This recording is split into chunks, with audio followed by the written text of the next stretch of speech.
नमस्कार दोस्तों, मैं हूं दिनेश के। स्वागत है आपका न्यूज टाइम के इस मंच पर। दोस्तों, अब 1 जून तो सामने खड़ी है। कल शाम को आखिरी चरण का चुनाव प्रचार भी समाप्त हो जाएगा। हल्ला गुल्ला खत्म हो जाएगा। हालांकि मोदी जी ने जाते जाते एक दो तड़के और लगाने की कोशिश की है और फिर से वो हिंदू मुस्लिम के साथ इस बार हिंदू ईसाई भी कर दिया और कहा कि इतवार की छुट्टी क्यों होती है, ये तो अंग्रेजों ने स्टार्ट की थी। अब क्या कहा जाए, या तो मंगलवार की छुट्टी करना चाह रहे होंगे या फिर कोई और छुट्टी करना चाह रहे होंगे। उसके बाद कहेंगे ये जो कैलेंडर है ये तो अंतरराष्ट्रीय चलता है जनवरी फरवरी का, उसको भी कैंसिल करना होगा। फिर उसके बाद मोहन यादव जी ने तो इंटरनेशनल जो मेरिडियन है, हमारी सारी जो ग्रीनविच से गुजरती है, उसको भी चेंज करने के चक्कर में वो कहते हैं तो उज्जैन से गुजरनी चाहिए। तो अब क्या कहते हैं कि जो दिमागी फितूर हैं उनकी कोई सीमा तो बची नहीं है और कुछ ना कुछ। फिर उसके बाद कहते हैं कि मैं जैसे 2019 में गया था, इस बार मैं केदारनाथ ना जाके कन्याकुमारी जाऊंगा और वहां पे जिस शिला पर बैठकर विवेकानंद जी ने तपस्या की थी, वहां बैठकर मैं 2 दिन ध्यान करूंगा। 20 कैमरे ले जाएंगे साथ में, 20 या 25 कैमरे होंगे, उसके साथ उनका ध्यान होगा वहां पर। सफेद चोगा या फिर वो भगवा चोगा हो वहां पर। हमें भी ज्ञान प्राप्त होता है, हमें भी पता लगता है कि 20 कैमरे 25 कैमरे और सामने 100 आदमी खड़े हों, प्रेस फोटोग्राफर लेकर कैसे ध्यान होता है वहां पर। तो ये भी हमारे लिए एक चमत्कार है इस दुनिया का नया। वैसे भी उन्होंने कह दिया कि अब तो उनकी माता जी रही नहीं, अब उनके बारे में मैं क्या कहूं। कहता है मैं तो उनसे पैदा ही नहीं हुआ, मैं तो भगवान के ऊपर से सीधा टपका हूं। क्या मालूम कौन क्या होता है। दरअसल कई बार क्या होता है कि हार जब 2 कदम दूर रह जाती है ना, तो इंसान की बदहवासी की हालत हो जाती है। और कई बार कहते हैं कि इस हालत में इंसान क्या बोलता है, किस किस्म से उसके मुंह से शब्द निकलते हैं, उसका पता नहीं लगता है।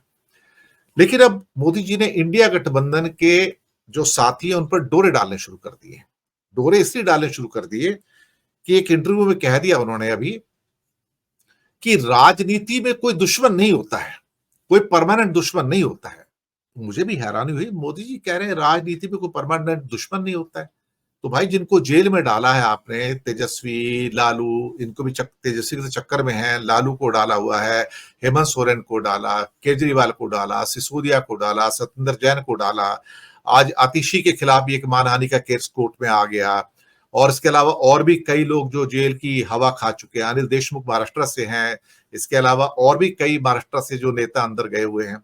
तो ये कहते हैं कि राजनीति में तो कोई दुश्मनी होती नहीं है और विपक्ष का तो स्ट्रांग होना जरूरी है। मैं पहली बार सुन रहा हूं कि विपक्ष का मजबूत होना जरूरी है एक अच्छे लोकतंत्र के लिए।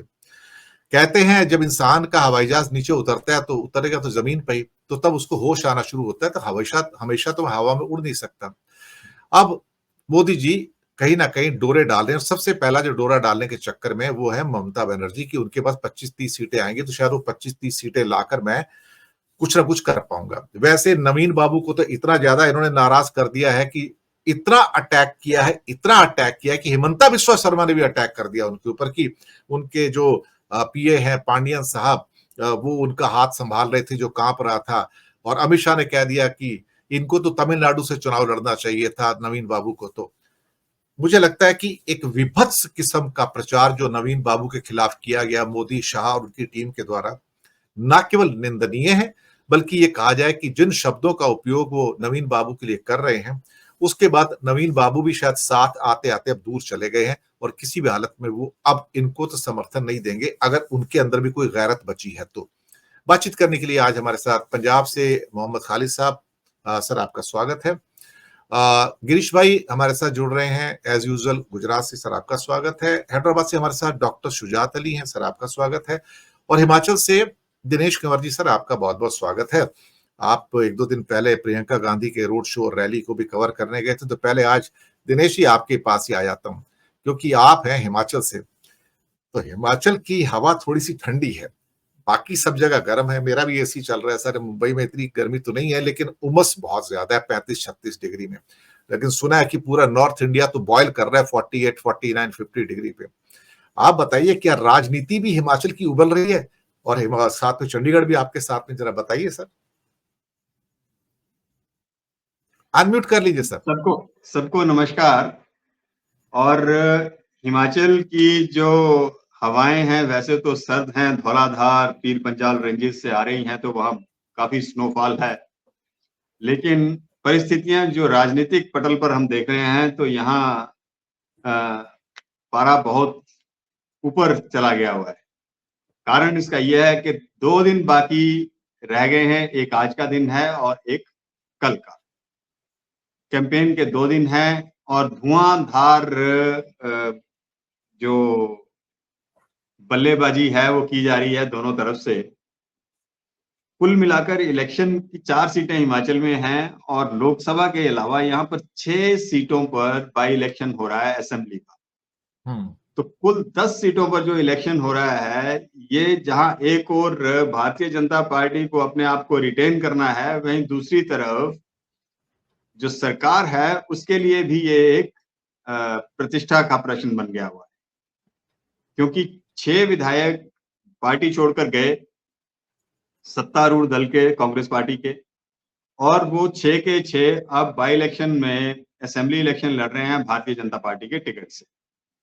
तो ये एक बहुत बड़ा उलटफेर हुआ है पिछले दिनों, और भारतीय जनता पार्टी को अब ये जवाब दिए नहीं बनता है कि किस तरह से वो ये अपने आप को अपनी सफाई दे कि हमने इन 6 लोगों को नहीं बरगलाया। और आरोप जो लग रहे हैं वो है हॉर्स ट्रेडिंग के। तो अब जो लड़ाई यहाँ जो 6 विधानसभा की मैं अगर बात करूं, तो वहां पर लड़ाई जो है वो कहा जा सकता है कि बिकाऊ और टिकाऊ, ईमानदार और बेईमान, गद्दार और वफादार, ये इन सब चीजों के बीच में वो लड़ाई है, और 6 के 6 इलेक्शंस इस पैटर्न पर चल रहे हैं। दूसरी तरफ लोकसभा का इलेक्शन जो बहुत गरमाया हुआ है, वो एक अभिनेत्री आई हैं कंगना, कंगना रनौत, उन्होंने यहाँ पर मंडी लोकसभा क्षेत्र में से वो टिकट लेकर आई हैं भारतीय जनता पार्टी का, और उनका जो बड़बोलापन है उससे भारतीय जनता पार्टी के नेता खुद परेशान। वो कब क्या बोल दें और उसके बाद फिर उनको किस तरह से वो बातों को संभालना पड़े, तोड़ मरोड़ कर पेश करना पड़े, वो एक चैलेंज है इस वक्त भारतीय जनता पार्टी के पास, खुद के पास।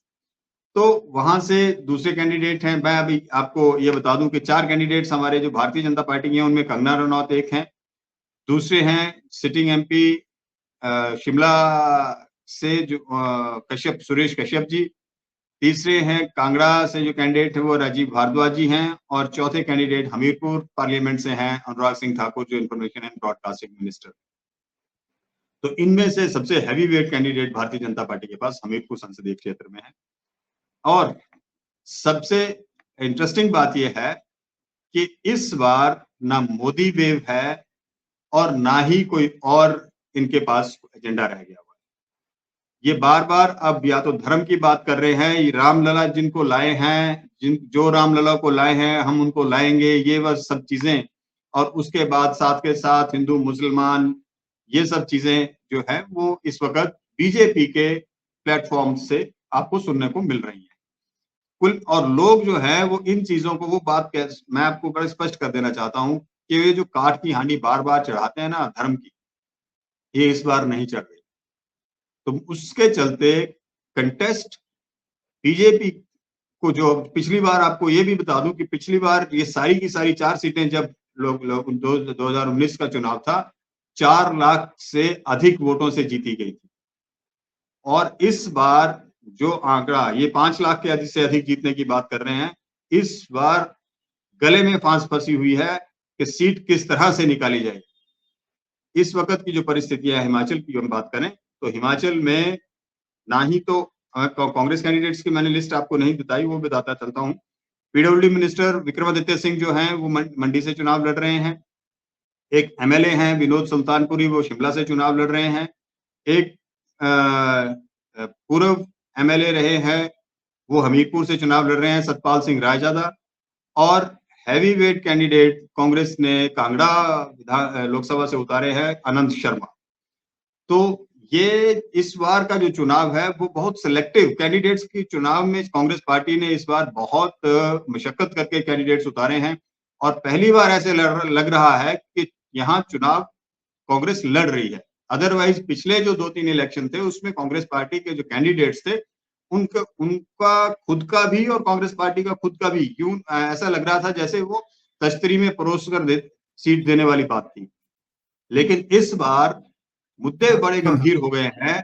ये हिमाचल प्रदेश वीर भूमि के नाम से जाना जाता है, देवभूमि के साथ साथ, और अग्निवीर जो है एक बहुत बड़ा मुद्दा यहाँ पर बनकर बार बार भारतीय जनता पार्टी को परेशान कर रहा है। यहाँ तक कि अमित शाह अभी एक रैली करके गए हैं हमीरपुर संसदीय क्षेत्र में और उनको अग्निवीर के ऊपर अपनी सफाई देनी पड़ी है और जो लोगों के गले नहीं उतर रही है। भ्रष्टाचार एक मुद्दा है, लेकिन उसके साथ वो मुद्दा इस तरह बीजेपी के गले में फंस गया क्योंकि वो इलेक्टोरल बॉन्ड्स का जो मसला है वो अब लोगों में ट्रेवल कर रहा है कि कहां से किस तरह से लोगों को नौकरियां मिलेंगी, ये बात कोई नहीं की जा रही है बीजेपी की तरफ से। जबकि कांग्रेस उसके उलट हाथ क्या है, वो उनका स्लोगन है बदलेगा हालात, उसको लेकर वो 30 लाख नौकरियों की एक बात कर रहे हैं, गारंटियां दे रहे हैं। उधर वो भारतीय जनता पार्टी बोल रही है कि ये गारंटियां जो हैं ये कभी पूरी नहीं होंगी, जिस तरह से हिमाचल में प्रदेश में नहीं कर पाई है हिमाचल प्रदेश सरकार। तो कुल मिलाकर इस बार का चुनाव भारतीय जनता पार्टी के लिए कठिन चुनाव बन गया है और इसीलिए परिस्थितियां जो है, हम आज कहीं बैठा हुआ था मैं अपने राजनीतिक विश्लेषक मित्रों के साथ, तो हम ये कैलकुलेट जब कर रहे थे कि हिमाचल की जो 4 सीटें हैं उनका क्या होने वाला है, क्या भविष्य है। तो हम जो 4 सीटों में हम बार बार वहां पर अटक रहे थे कि बीजेपी को 3 दें या कांग्रेस को 3 दें, तो अंत में ये निर्णय पर पहुंचे सब लोग कि 2-2 सीटें तो इनको दी जा सकती हैं। लेकिन वो 2 कौन सी होंगी, इस पे से एक सीट पे ऊपर जो अनुराग सिंह ठाकुर की सीट है वो थोड़ी कंफर्टेबल लग रही है, बाकी की 3 सीटों के ऊपर मुकाबला किसी भी तरफ को पलट सकता है and that is advantage is with the Congress party. उसके कारण क्या है, कारण क्या नहीं है, वो लंबी चर्चा चली जाएगी, लेकिन कुल मिलाकर एंटी इनकम्बेंसी भी एक फैक्टर यहाँ पर काम कर रहा है। बाकी जो वादे भारतीय जनता पार्टी ने पिछले 10 साल में किए हैं उनके ऊपर बात ना करके भारतीय जनता पार्टी और पिछली बातें करने की कोशिश कर रही है कि कांग्रेस ने 70 साल में क्या किया, हमने क्या किया, और जो लोकल इश्यूज हैं उनसे भी डाइवर्ट होते दिख रहे हैं भारतीय जनता पार्टी के लीडर्स। तो ये जो कारण है, ये आने वाले जो 24 घंटे हैं इनमें क्या कोई बदलाव आता है नहीं आता है, इस चीज पर डिपेंड करेगा। साथ के साथ आप बात कर रहे थे चंडीगढ़ की, चंडीगढ़ में एक सीट है। मुझे ये लगता है कि सारी परिस्थितियों के विपरीत होने के बावजूद भी चंडीगढ़ कहीं ना कहीं भारतीय जनता पार्टी को एडवांटेज मिल सकता है। जी, मैं गिरीश भाई आपके